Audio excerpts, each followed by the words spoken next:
Greetings, MGMT 300 Principles of Management students. This is Dr. Jaros here with a video explanation for how I graded your exam number 4. So let's go to the first question. Why did General Electric struggle under the leadership of CEO Jeffrey Immelt? Explain. Well, this was a case question. Basically, Immelt presided over a General Electric organizational culture that scorned bad news. Immelt only wanted to hear news that was good and positive. So news that was not so good tended to be screened out and disregarded. This resulted in over-optimistic business forecasts and strategies that did not work very well. And the example that Immelt set kind of percolated down through the organizational ranks, meaning that managers below Immelt tended to set unrealistic and unreachable financial goals, and there were also poor investments and substandard cash management. So those are the kinds of problems that developed under Immelt at General Electric. Question number 2, why is Maslow's theory of motivation called a progressive theory and ERG theory called a regressive theory of motivation? Explain.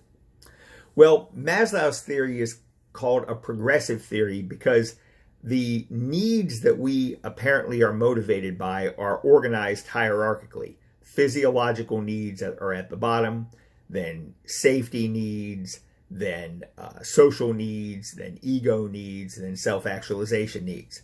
It's called progressive because according to Maslow, we start at the bottom, meaning that if all of our needs are unmet, we will only be motivated by the bottom need, the physiological needs. Once the physiological needs are met, we then progress up the hierarchy to the safety needs. Once the safety needs are met, we then progress up to the social needs. At any point in time, only one of those needs is motivating us, and it depends on where we are on the ladder. In contrast with ERG theory, the theory is that if one kind of need is unmet and a lesser kind of need is being met, then what will happen is we will grow frustrated at the fact that one kind of need is being unmet, so we will demand more of a met need. We will regress back to the met need in order to be satisfied. So, for example, let's say you have a job in which the pay is very good. You're happy with the pay. That's a lower order need. But the social interactions at work, a higher order need, they're not being met. You're frustrated and unhappy with your social interactions at work. Well, according to ERG theory, if that's the case, you will mentally regress back to the lower order need, the pay need. And because the social needs are not being met, you'll demand more pay from your employer. And if the employer provides you more pay, that will compensate you for the fact that the higher order need is not being met. So you can regress back down the hierarchy, so to speak, to get more satisfaction from lower order needs if higher order needs are not being met. It's thus regressive in that sense. All right, let's look at question number 3. According to the external theory of motivation discussed in our teams meeting, what factors have to be present for incentives, such as a trip for Hawaii for good sales performance, to motivate employees? Explain. Well, there are 3 factors that have to be present. One is, first of all, the reward has to be desired or valued by the employee. If I'm a boss and I offer an employee a trip to Hawaii, if he performs at a certain level, that will only motivate that employee if they want to go to Hawaii. If they have no interest in going to Hawaii, they won't be motivated.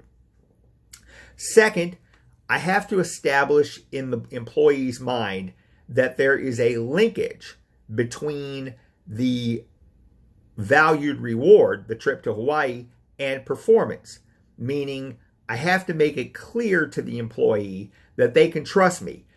If they reach the performance target that I've set, they will in fact receive the reward.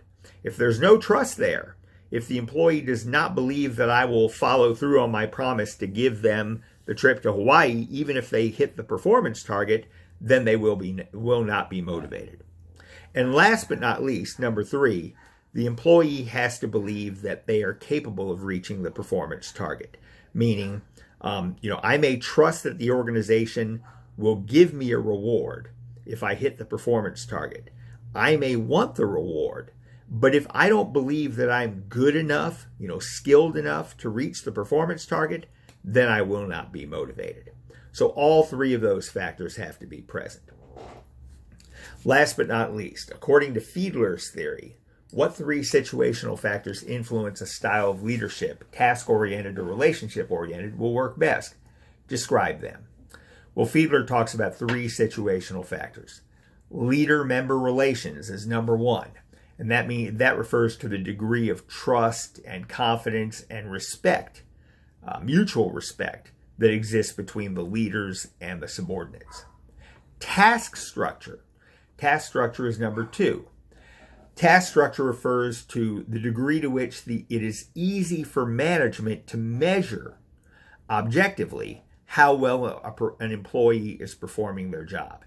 Tasks that are highly structured are tasks where it's easy for management to determine how well the employee is doing their job. And last, number 3, is position power. Position power refers to how much authority the leader has over his or her followers.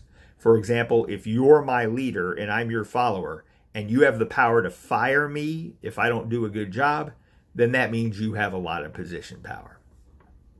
All right, I hope this video explanation was beneficial to you, and good luck in the rest of your classes this semester.